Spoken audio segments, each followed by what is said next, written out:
right. Good morning, good afternoon. Thank you for joining us today. Very excited to have the opportunity to contribute and moderate an awesome panel where we're going to talk about decoding the 2024 budget. Of course, we're going to be looking at this from a science and innovation lens, as well as a business and industrial lens. Before we get started, definitely important that we acknowledge with gratitude and respect the lands on which we are all gathered here today, which are the traditional, ancestral, and unceded territories of the Musqueam, Squamish, Tsleil-Waututh peoples. And of course, that's for myself across Canada, First Nations, Métis, and Inuit backgrounds. We are going to have a pretty lively conversation today. I'm just going to set a little bit of the tone and introduce my colleagues here. We're going to talk for about 30 minutes or so, and we do encourage everyone to take a moment and put questions in the chat, and we will go through some questions and then close off with some final thoughts. So when we think about decoding the budget, obviously it's a pretty interesting time for Canada. There are some things going really well, and there are also some challenges when we think of things like productivity, when we think of the cost of living and other factors. And so I'm honored to be here with a series of guests who I'm going to introduce to you right now. The first is Ryan Greer, who is Vice President, Public and International Affairs and National Policy with the Canadian Manufacturers and Exporters Association. We have Michelle Lajeunesse, Senior Vice President of Government Relations and Policy with TechNation. We have Marilla Arujo, Partner, Cloud and Data Leader for Government and Public Sector Policy with PwC Canada, and Namir Anani, President and CEO, Information and Communications Technology Council. So thank you very much for joining us today. And we are going to get right into it. Michelle, I'm going to pass it over to you to start the conversation.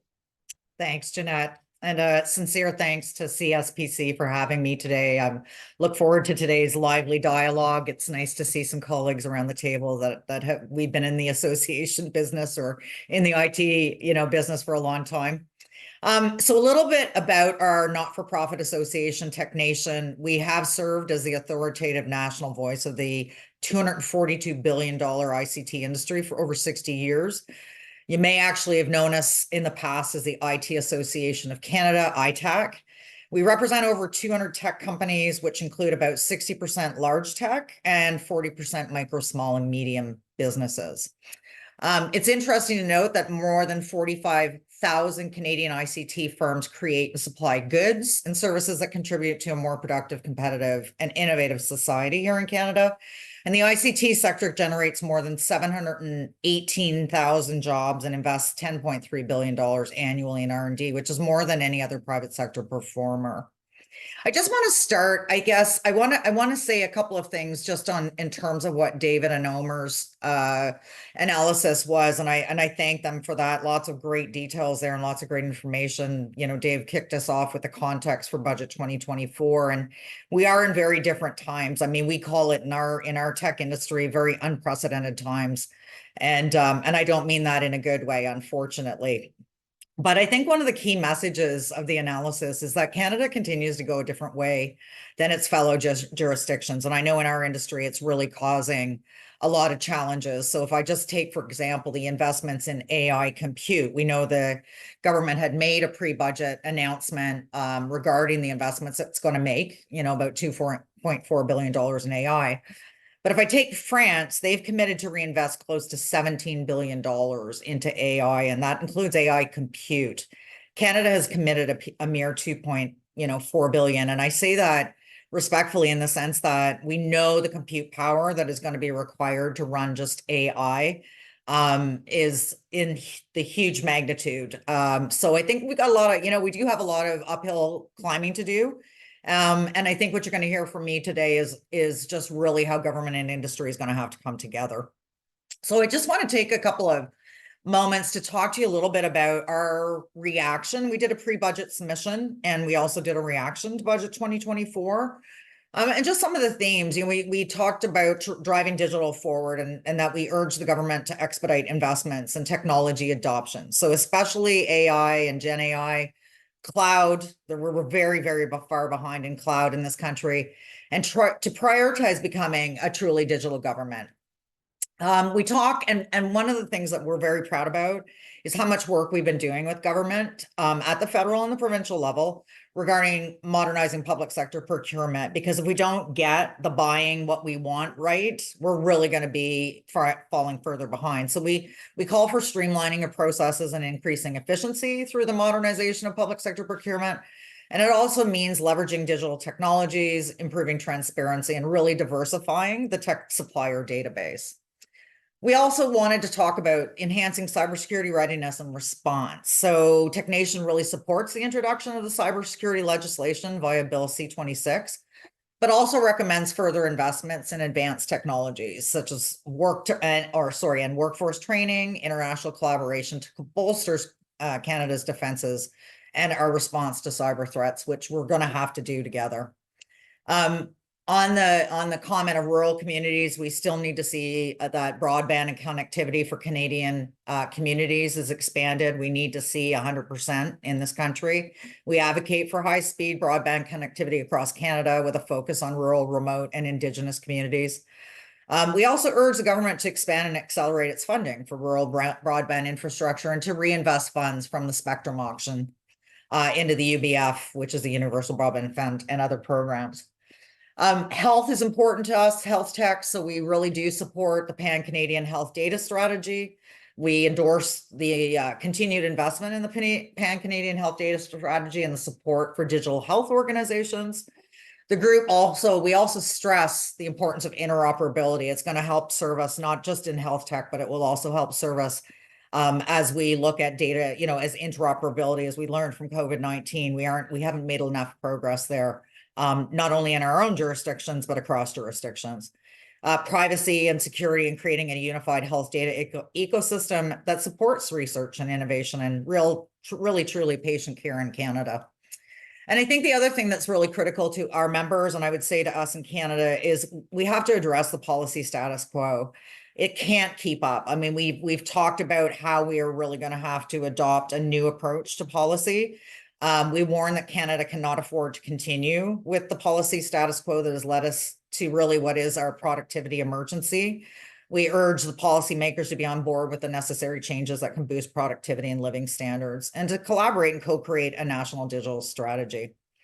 I wanted to share what one of our members posted today, that despite being one of the most connected countries in the world, with over 94% of people having internet at home, that Canada has the lowest usage frequency for digital government services out of a 2020 survey of 36 countries. And further, according to the 2022 UN e-government survey, Canada ranked 32nd in the e-government development index, which was a drop from 28th in the 2020 survey. So we just continue to be going in the wrong direction. Achieving Canada's ambition of being a world leader in digital government is going to require modernized procurement practices and removing roadblocks to procuring things such as AI, cloud services, in order to deliver services to Canadians and catch up with the rest of the world. My parting message, I guess, and I think is, and maybe I can save this, Jeanette, to after, but I think one of the things I do want to share right now is Canadians deserve more action from our government to accelerate AI adoption and fast track skills development in general to support a productive, digitally enabled economy. We've fallen behind other countries in our digital agenda and productivity, and there's plenty of work to be done, and it will require the people, the skills, and experience across industry and government to achieve that meaningful progress. I would say the government of Canada cannot be expected to achieve that objective on their own. They just can't. And Canada can build a world-class digital government supported by industry collaboration, across all industries, not just the tech industry. And I would say that it's really just, one of the things that we really were disappointed in with the budget was that the government of Canada really has not prioritized the investments or delivered on critical initiatives that are going to help close that productivity gap. So thanks. I'm going to turn it over back to you, Jeanette, for our next speaker. Thanks so much. That sounds great. Thanks, Michelle. I've got some notes, and if there's time, we'll dig in deeper to some of these adoption challenges. Namir, over to you. Excellent. Great, Jeanette. Thank you for the invite, and certainly my pleasure to be here today to expand and exchange on the subject of interest to all of us. So a little bit about us. We are a national neutral center of expertise for the digital economy with the aim of advancing Canada's digital advantage in a global context, and we do that through a myriad of research that we do, from technology to intellectual property to foreign direct investment. And we provide evidence-based policy advice. We're not a membership group. We're a project-based organization. And we also provide capacity building. That means we help Canadians acquire the skills for today and tomorrow's economy, but we also help organizations adopt technology and become competitive in a global environment. We're around 100 employees across Canada, from Halifax to Quebec to BC. And we have some international ambitions as well going forward. My remarks will be very specific to the digital economy. In fact, the economy is now digital, and digital is the economy. So it's not a sector, it's the whole economy in essence. But I will tackle 4 areas specifically. One is the productivity gap and how the budget relates to those. The second is the innovation factor. The third is the skills and workforce development. And the fourth is the green economy. So let's tackle the productivity gap and how the budget relates to this.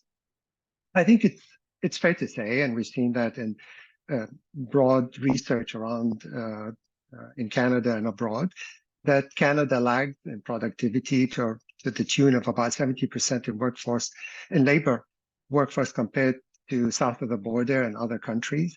And why productivity is important? Because ultimately, if we can't compete on our products and services, we'll be an importer country more than exporter, and that will impact our trade deficit and the standard of living in Canada, and heighten the inflation aspect. And obviously, it was a great sign to see that the government is spending, putting a lot of effort into the AI development to the tune of $2.4 billion. It's a good start to get where we want to be, given that AI will change the face of industrialization in the next number of years and herald a new era of robotics, innovation, automation, and many other factors on that. We've seen also that the government has put some capabilities of writing off any investment in technology, computers, especially for startup companies to be able to get, or even investment in or the cost of investment of IP as well into that. So all of that helps in terms of the development of productivity factor. The challenge of productivity is that the fact it has many facets. We need to, or many vectors. We need to improve the regulatory flexibility. We need to develop the skills. We need to have better mechanisms of adoption of technology. But ultimately, it's the ability of companies to put more capex or capital investment into modernizing the system. The challenge in this budget is this inclusion rate of going from half to 2/3 of the industry. That may have unintended consequences of limiting the industry's capacity to invest in capex. And capex is what makes ultimately modernize systems and adopt advanced systems and technologies to be able to become more competitive. So I think we have to reflect that, going forward, because it may lend itself to creating a less favorable industrial environment in Canada. The second aspect is the innovation factor. I think it was great to see that there is investment this year in this budget compared to last year of around, as the keynote speakers mentioned, of $8.1 billion, and including $1.8 billion in research support. But also, they put a lot of capabilities specifically for the entrepreneurs and the startups. They reduced, in fact, the inclusion rate for capital cost allowance to approximately 33%, which really entices the capability of the startups to create the IP capabilities of the future. However, the challenge with innovation is the ability to turn it into economic rent. So how do you turn and how do you monetize innovation and create commercialization capabilities out of that? And I think the component that we have to think of as a nation or as an economy is how do we turn the IP into industrial applications. And here I think we need to strengthen what they call the TTOs, or technology transfer offices, that partly in universities, but outside as well, and give them the power to be able to create those applications in manufacturing, in commerce, in health sector, and many other sectors of the Canadian economy, and turn it into commercialized applications, whether in Canada and abroad. On the skills agenda, we're pleased to see that there has been investment in the work integrated learning, because it tackles the youth and provides internship and work placement capabilities. And youth ultimately are going to define the industry of the future, and the ability to develop those and make them work ready is going to be critical for the next number of years. Also, programs like Can Code to help high school and the students and teachers acquire the development capability and the coding capabilities for the future. And foreign credential recognition is important. One thing I didn't see is the upskilling and reskilling spend in that going forward. And I think potentially because the government has made substantial investment into this and will be in the future, but clearly reskilling and upskilling is important dimension for the Canadian industry, given that we are continually structurally transforming with industries, expanding while others are contracting. And last but not least, and I will make my remarks short on that, is the green economy. It was great to see some taxation revenue or taxation credits to apply for that, but I think the taxation credits are really to stimulate the industrial side or the supply side. I think we have to put more effort in the future into stimulating the demand side from consumers like you and I, and the ability to build these eco-friendly homes, and the ability to buy electric cars, and the ability to have the heat pump installed, solar roof and others. Without increasing the demand, it's going to be difficult for us to create the economy of the future, or the sustainable economy of the future. I'll stop here. Thank you. Thank you so much, Amir. Hopefully I'll touch on a couple of the climate aspects as well. Marilla, please, over to you. Hi, everyone. Marilla Araujo. I have the pleasure to be a partner at PwC Canada in the role of leader for cloud and data practice for government and public sector. Part of my role, which I find very interesting, is really the opportunity to work with as a service provider to the government of Canada, but also provincial and municipal governments. A little bit about PwC. PwC Canada is certainly known for its auditing and tax practices. However, we are also have a very competitive business when it comes to consulting and professional services, ranging from really helping organizations on the public and private sector from developing their corporate strategy, design in terms of solutions, target operating models to help them with the efficiency gains, but also from a technology implementation and design perspective, really looking on how to match our clients' needs with the technology ecosystem that can support them throughout their life cycle. So personally, what I found very interesting, and I think Michelle also touched on a lot when it comes to the investments in AI, and we also heard from the keynote investments in AI. I have 20 years of experience in the data and analytics space and implementing AI solutions, and what I find very interesting, despite the comparison that Michelle made when it comes to France and other countries for us being lagging, I still am very optimistic seeing the government investing in AI and creating programs that actually boast not just the established organizations, but also our AI startup ecosystem. There is a small investment when it comes to 200 million over the next 5 years when it comes to enhancing AI startups, helping them improve their access to funding, and also bringing new technologies to the market, not just in AI, but also in other emerging technologies like sensors, IoT, which definitely helps from a ecosystem in the healthcare, manufacturing, agricultural system. So there is a significant impact that can bring to Canada in that regard. One of the areas where I would like to acknowledge that Canada has a pretty strong leadership is around women equity when it comes to AI. Canada ranks number one globally for the growth of women in AI, and it's a leader in the G7. So I think that's a very important testament for Canada when it comes to increasing or I would say decreasing the gap when it comes to gender equity in the country, but also puts us on a very strong position to continue to develop AI, both on the research side, but also when it comes to the commercial aspect of small businesses and having women represented in that space.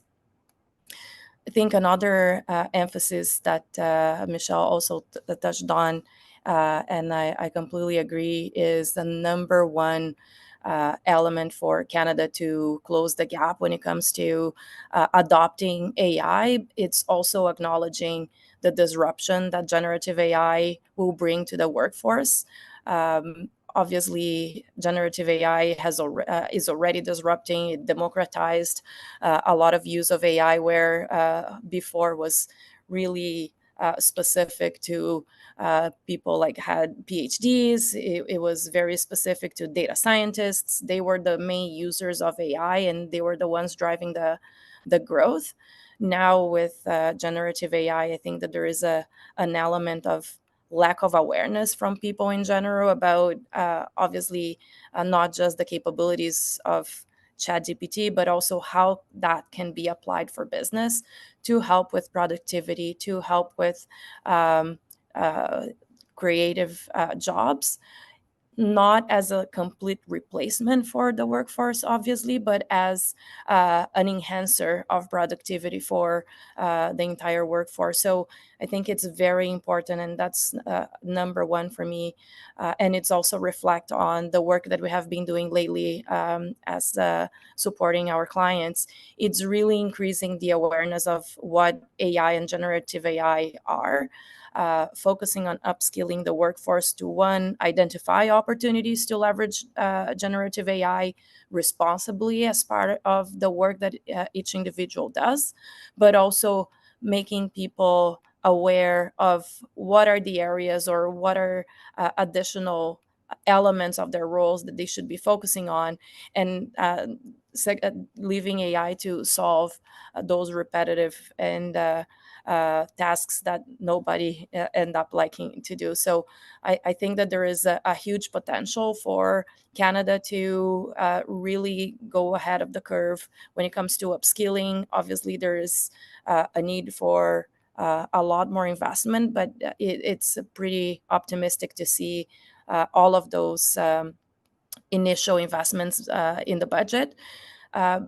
Another element that I think it's also important from a risk perspective is the fact that my colleagues also brought up the fact that we are extremely dependent on compute from the US and other countries. So having that investment on computational capacity, not just to foster the growth for AI, it's going to be extremely important.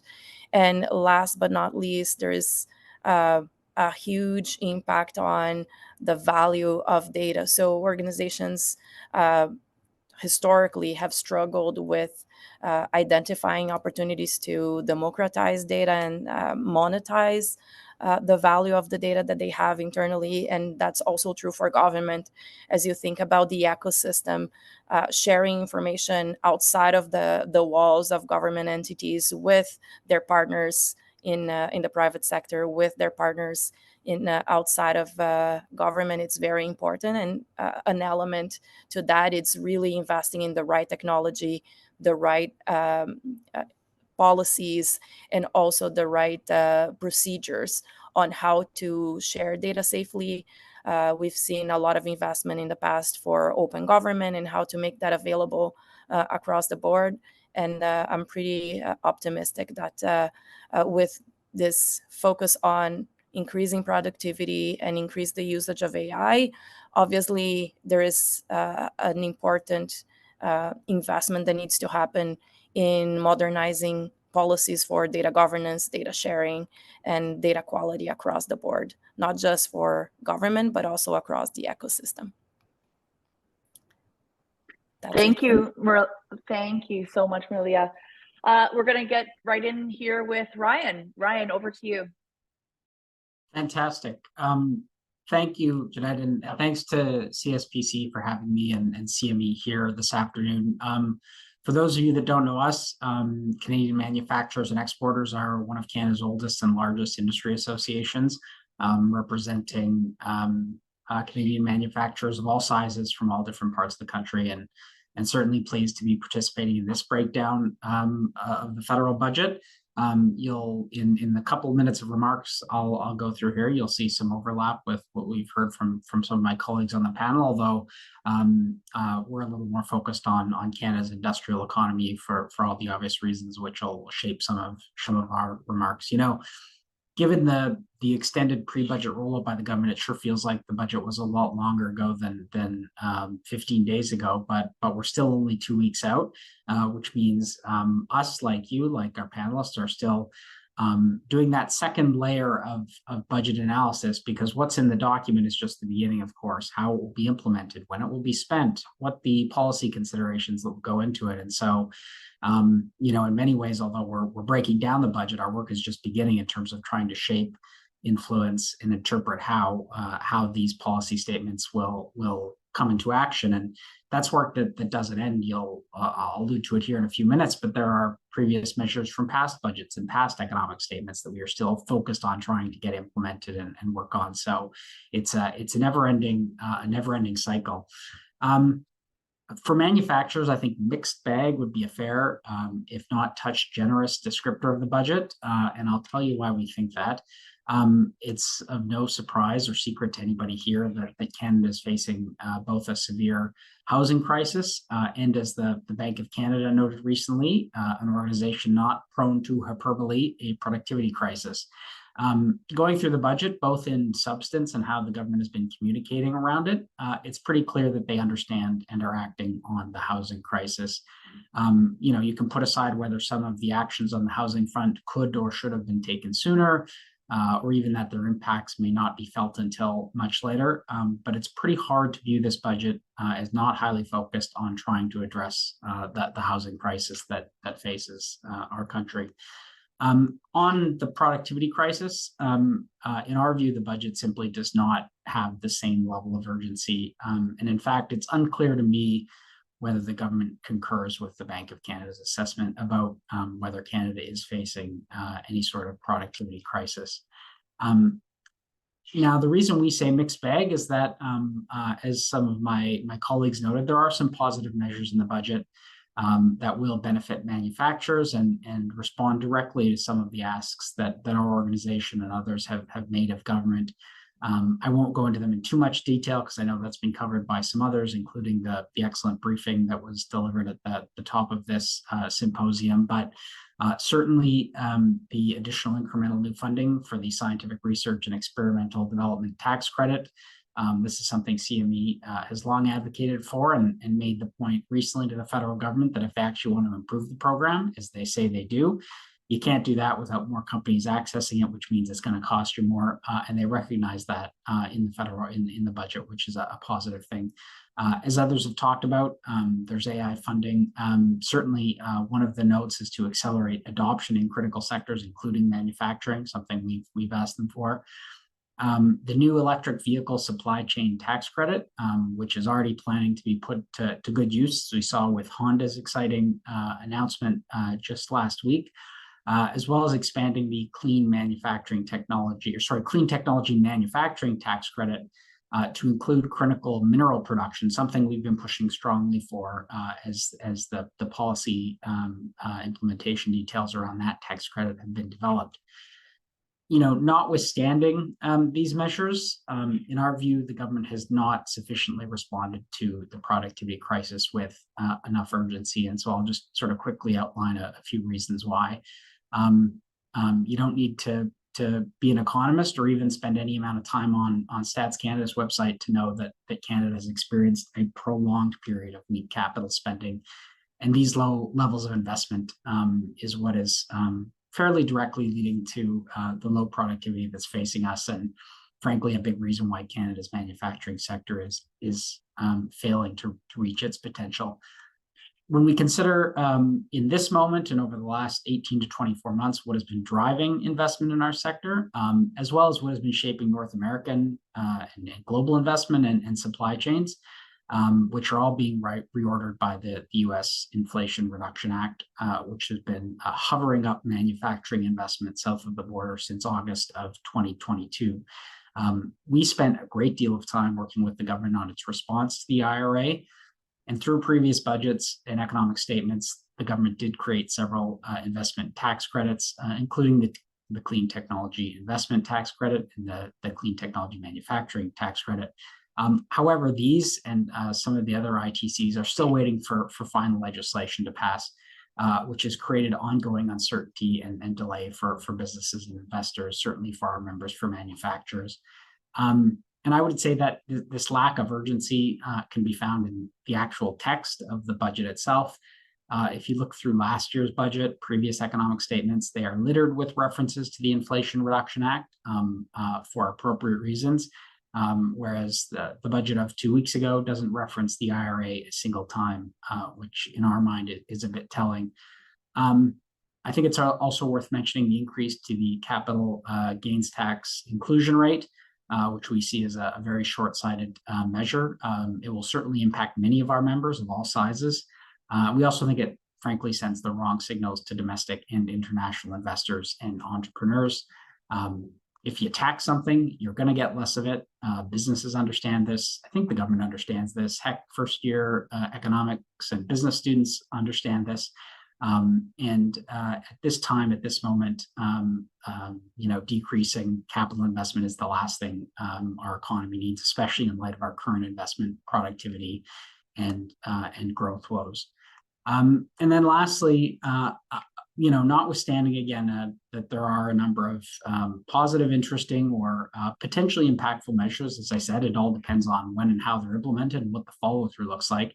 In our view, there is no real broad-based approach to try to drive growth in the budget. The government has painted itself into a bit of a revenue corner. Growth drives revenue, and in the absence of growth, the government is pursuing tax measures to backfill that absence of growth revenue. And so, we could probably fill a whole separate afternoon or event on what the budget could or should have included to better drive productivity and growth. But we've talked about a series of measures, for several years now, and we will for several years going forward on some things that could really help drive productivity and growth for our economy. And maybe we'll get a chance to get into them in detail here in the remaining 30 minutes for this panel. But that includes measures such as a serious and substantive effort to reduce the regulatory burden facing Canadian manufacturers. For worse, Canada is increasingly becoming a process instead of outcome-based economy. The complexity of our tax system, the need to simplify and streamline. The budget lacked any significant or any investments at all in trade-enabling infrastructure, the roads, rail, ports that all manufacturers use that makes them more productive. Certainly, we think there could have been more done on skills. I could go on, but I won't because I'm looking forward to continuing the discussion with you, Jeanette, hearing from some questions from the audience and discussing with my fellow panelists. So thank you. Sounds great, Ryan. Thank you. I'm going to dig into just a few thoughts of my own, and then we will definitely open it up to Q&A. Jeanette Jackson, Foresight Canada. If you have not heard of us, we are the largest innovation and adoption accelerator for everything clean tech and climate technologies. What this means is we're focused on commercialization of solutions, adoption of solutions, both at the public and private sector, and capitalizing solutions. So this year alone, we've touched over 500 Canadian clean tech companies, hundreds of government and industrial buyer groups, and we have a network of over 400 investors, everything from early stage to late stage project financing. High level, my perspective on the budget is sometimes I wonder if people were listening when they were coming up with the budget, because I know a lot of myself and my colleagues have been trying to reinforce a couple of priorities when it comes to our competitiveness. We currently are 20th in GDP, 29th in R&D spending at the, within larger industry. We had a 2% productivity decline in 2023, and we are now importing more than we export. So I know that's a really fine line in Canada. We tend to kind of oscillate at a balance, but it's trending, downwards. And so one of the things that I think is an opportunity when it comes to the budget is to better align policy with the budgets. A government can't incentivize and spend copious amounts of tax dollars without really thinking about the ripple effect and the opportunity to leverage those dollars with the private sector. And sometimes in some of these policies and these budgets, I'm not convinced that happens. A couple of things that I would have liked to see, just to sort of, support your comments there, Ryan. SR&ED. We've been talking about SR&ED reform for a few years now, and it is one of the biggest incentives for R&D spending. It's a program that's worked. Everyone knows it works. It's highlighted as a program that works, in other countries. And yet we sometimes, instead of just really looking at what's working and getting rid of the things that aren't, we just keep adding more and more spending in different buckets. And it's actually, quite frankly, hard for industry and the private sector to navigate what those buckets mean. I mean, there's a $7 billion net zero accelerator fund, and I think industry said, oh, we need this, we want all the demand, but of the 55 large emitters, only 15 have accessed the program. Something's wrong with the policy around how that money is being deployed. That's not getting the impact that it could have. And from a climate perspective, we want to see those funds deployed sooner than later, because by the time, sometimes in Canada, when money is actually deployed, the technology is evolving. I mean, we're talking folks that are trying to deploy technologies within a year or two, and because of regulation and red tape and decision making on how funds are deployed, it can take years, and by then we're too late. I would also like to see, on the AI front, we definitely need to factor in sustainability when it comes to AI. When you're talking about big data centers, you're talking about water, you're talking about energy, power, renewables.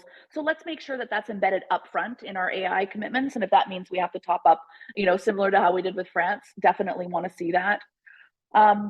We definitely also need to highlight the capital gains issue. I mean, right away, we received notice from several ventures that investments were being pulled out of their deal flow. So, people are walking away because it's not looking attractive. And obviously we have a housing crisis. I think we need to recognize it's very unlikely anywhere that things are going to get cheaper in Canada.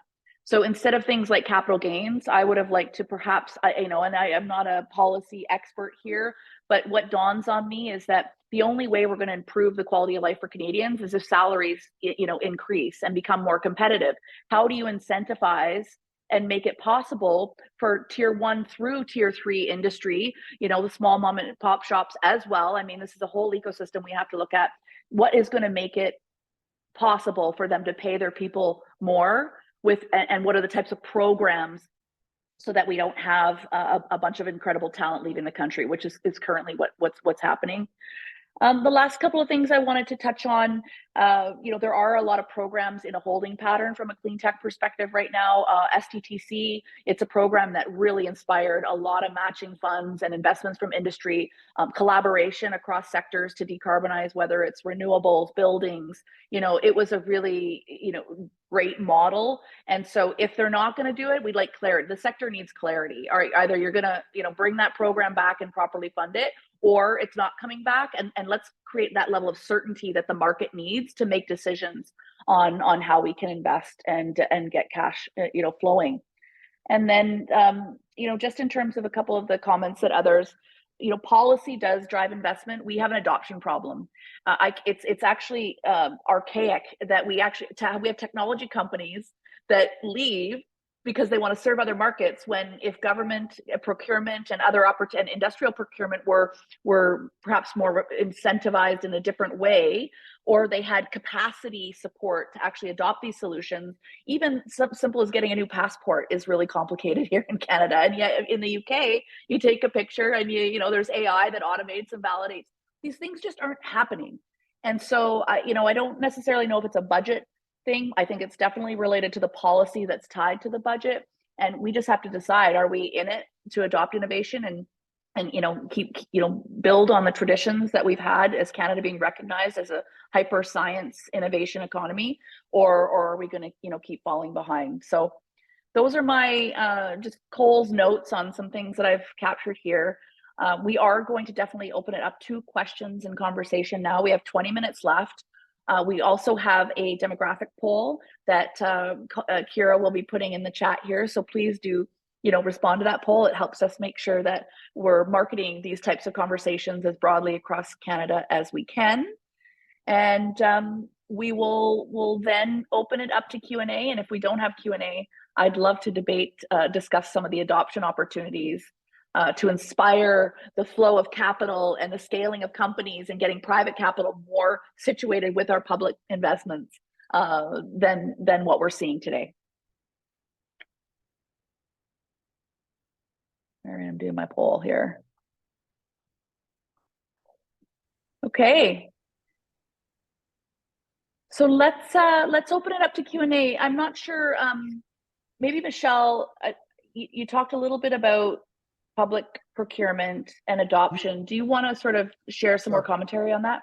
Cool. Yeah, so a few years ago, we wrote about an innovation adoption program, and, the whole idea that, we can buy the future we want, right? I mean, the government is the largest purchaser, the federal government, of goods and services, by the way it drives, criteria in, requirements, et cetera.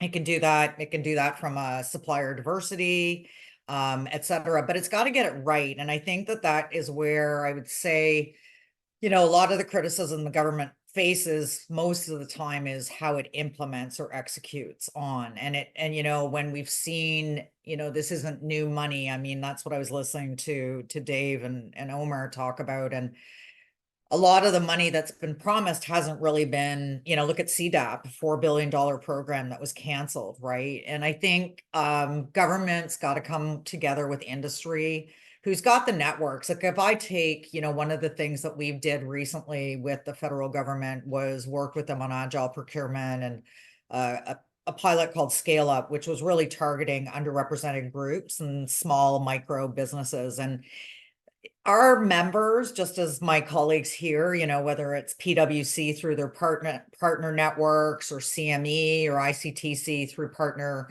their members and their partner networks have the reach. Even SSC had, admitted that a few years ago, that they just don't have the reach, right? So I think it's recognizing, again, like kind of understanding that we are part of an ecosystem. We need to be accountable to each other too. I think that's the other part that's going to help really drive us forward.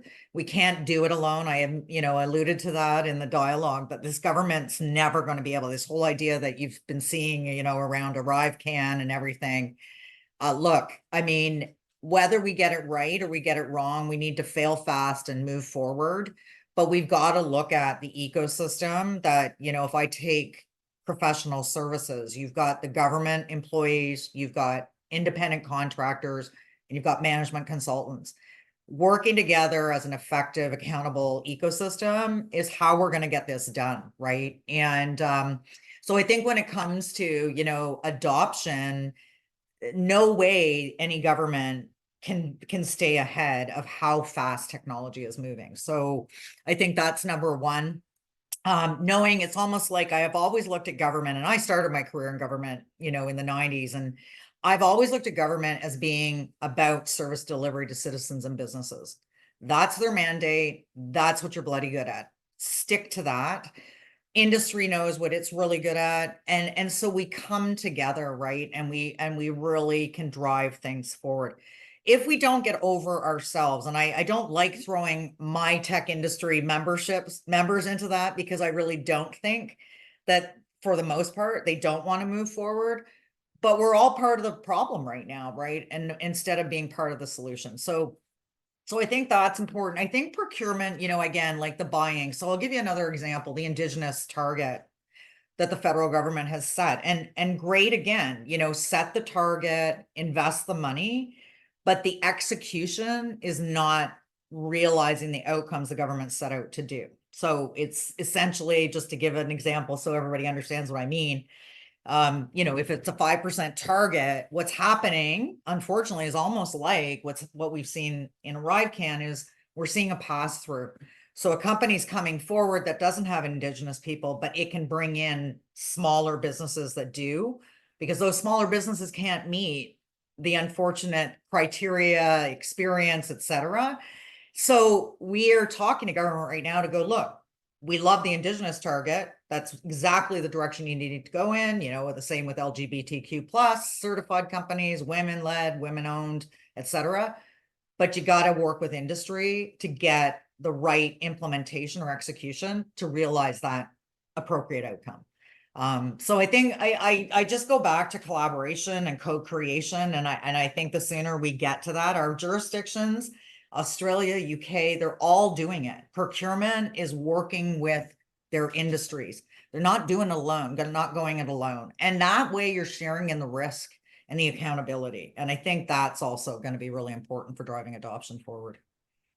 I love that, Michelle. One of the things we see in clean tech is it's actually not government adopting some of those earlier solutions. It goes through a certified vendor. So think green cement.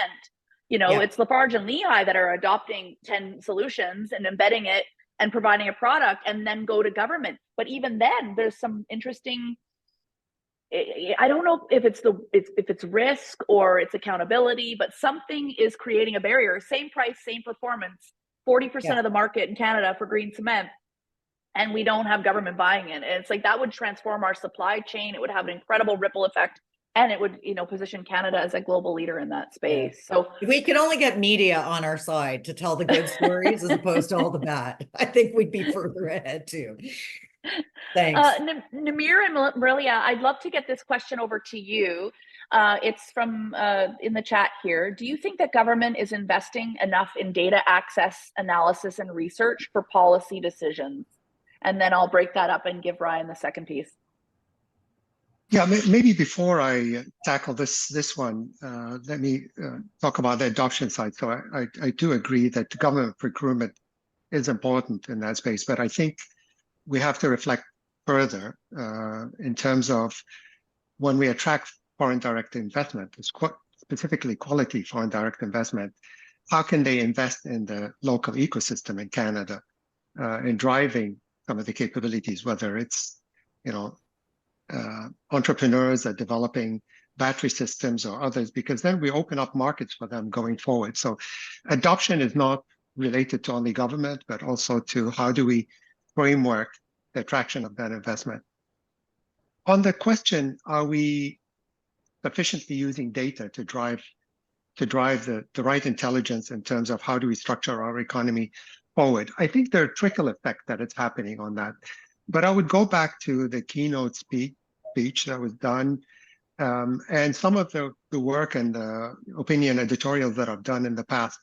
I think we need a better system of intelligence to develop an industrial strategy going forward, to bring the skills component, to bring the innovation component, to bring the productivity gap, to bring the commercialization deficit, all in one piece, and focus in terms of where do we want to be by 2030 or 2035.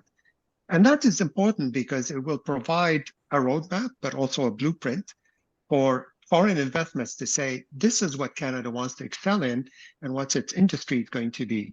And hence, and this is how we're going to tackle the commercialization deficit, the productivity factor. So data is going to play a critical component into this to make those decisions of investment, specifically at that high level going forward. And Yeah, maybe Great. just to add, it's a just to- it's a great question. Sorry, am I breaking? Yes, Okay. over to you, Marilia.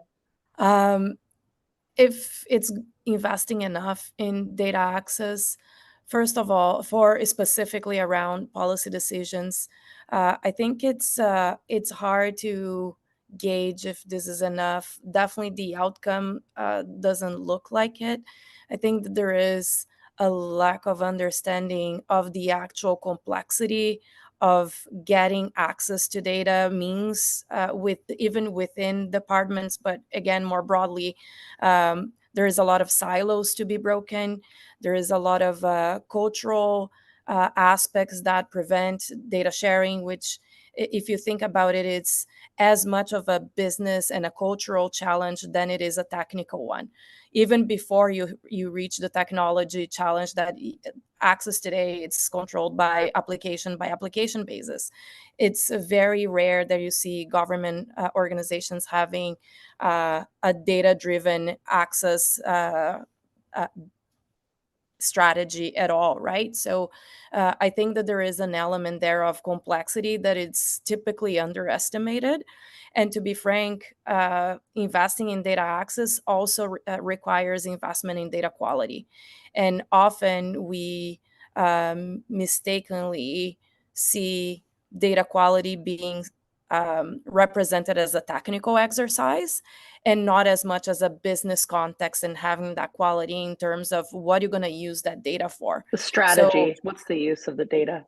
Yeah. What is the usage? What is the business context? Because a financial report or a budget might have a completely different context in a separate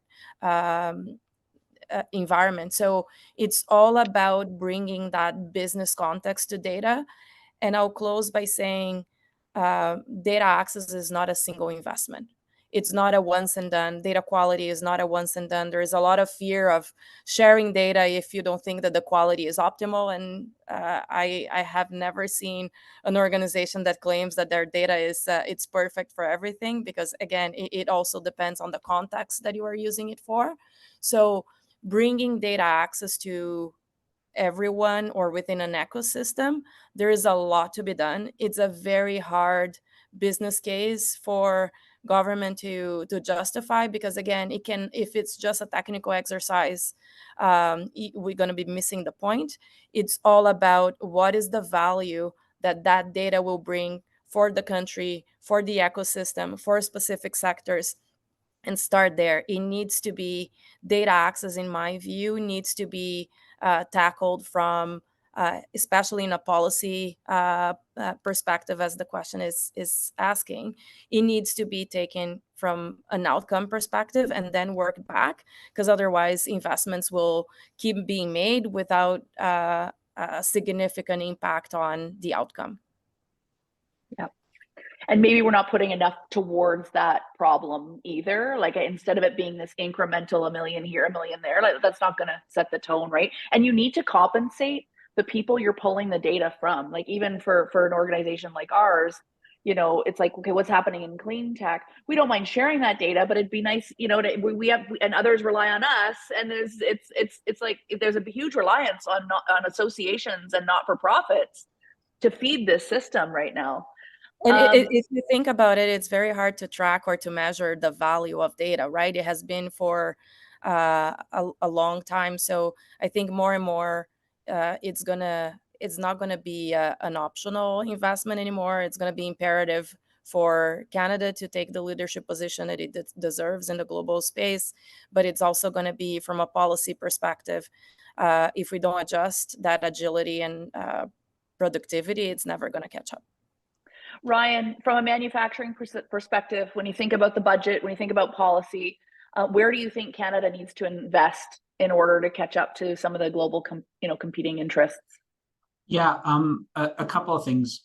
I mean, first, before we even think of where else to invest, a couple of things. One, let's follow through on what Canada, the federal government, has already said its mind to around any number of policy measures, announcements, various economic strategy tables that have been brought together to consult industry. So there's lots of what needs to be done that's already been brought to the government's attention. Now it's time to do it. We would include obviously the investment tax credits that have been put forward in other budgets. More broadly, I think before you even think of what is the incremental new spend, how can you align, simplify, modernize existing programs? You referenced SHRED. Excellent program used by many manufacturers. It was also developed, and its terms and definitions were developed decades ago before the internet even existed. A lot of the things that our members do that truly is innovative, and it's small process-based adjustments to the way that they do business and manufacture products, do not qualify or are not considered innovation under some of the program definitions. So let's get that right.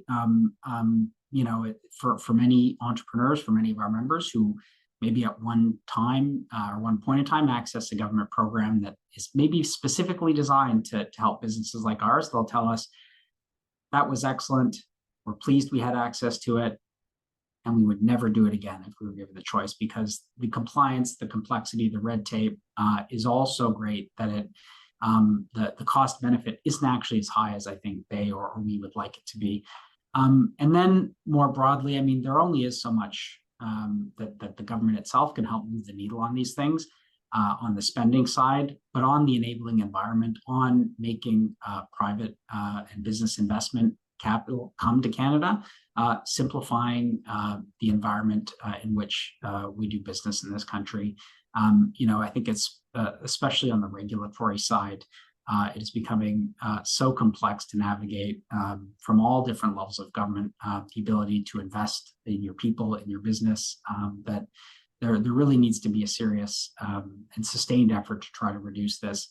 Governments, all governments, including the federal government, try to clean up red tape and adjust specific regulations, all of which is helpful, but that's kind of like managing the symptoms of a serious disease without actually trying to treat the underlying disease, which is how you regulate in the first place. I've been around the federal government inside and outside for a long time. I've never once seen a federal regulatory cost benefit analysis that found that the costs of a proposed regulation were higher than the benefits. Imagine that. Not once ever has the government proposed a regulation that had higher costs than benefits, which tells us that the system is designed to do a lot of things, but it's not really designed that well to optimize for health, safety, and consumer and Canadian protection, while also enabling our members to do what they do best, which is invest in their people, invest in their communities, and help build the economy. Yeah, I agree. When I think about productivity, ultimately it's about the people, and something is not working. And I don't want to get too philosophical. We only have a couple of minutes, but if everyone's at capacity and we're not productive, something's wrong. And then programs that come out where they're saying, well, you get 15,000 here to do training. Like the people that use the programs shouldn't even be spending time training. No offense. It just takes them away from productivity, and they're incentivized by this small number and not thinking about, well, if we actually procure from them in the hundreds of thousands of dollars in projects, then they can actually hire more people and do the training without the grant being in place at all, right? So we see a lot of that as well. Okay, everyone gets 30 seconds, and your 30 seconds are going to answer what can be done to spur more partnerships, and what is your one takeaway for everyone in the session today? Well, I'll start since I'm still unmuted, which is, one, I think actually events like this and CSPC for bringing us all together and those on the line, this I hope is always the first step in some new relationships or partnerships that those of us who are here will build. And to anybody who's participating or listening that wants to talk manufacturing, please find me on LinkedIn or elsewhere and get in touch. And I'll be sure to do the same. So I think thanks to CSPC, we can find opportunities like that. And then I think more broadly, there's just a lot of work we all have to do around the federal government is a big thing that acts in a lot of different ways and has many silos. And we all say different things to each one of those silos. It's a lot of mixed messages that the government receives, which is understandable. But finding our allies and like-minded individuals and organizations aligning and sharing our advice to governments can help make decision choices for them a lot easier than they are now, which is which to the defense can be very difficult. So that's what I'd say. Thanks, Ryan. Marilia, quick comments. Again, thanks for inviting me for this panel. I think relationships is key. Government, private organizations, the ecosystems is all made of people. So really taking opportunities like this one, working groups in other events where there is a lot of information sharing, lessons learned. I think actually acting on lessons learned, it's very valuable, and it can help government to do better with the investments that it has made. Thank you so much. Michelle. Yeah, I think I agree. I think it's forums like this, but I also think that, you know, like I said, I think the government's got to take a big lead on that. It's got to open the door and understand that there is no risk. The risk is trying to go it alone, because it's the, you know, the definition of insanity. You've been doing that for years and it hasn't worked. So I would just encourage more of that collaboration, and we can get it done. Thanks. Thank you. Namir, 10 seconds. Yeah, if with one last thing, it's really the importance of developing collectively an industrial strategy for Canada for the next number of years. I think we have to focus strategically as a nation going forward, and that's where the collaboration, you know, ironically, we'll always look at government as the panacea for all solutions. I think we have to take the leadership as industry associations, come together and start putting those together. That's what happens in other nations, and I think we should take the lead in making that, with some guidance from government, to make that happen. Amazing.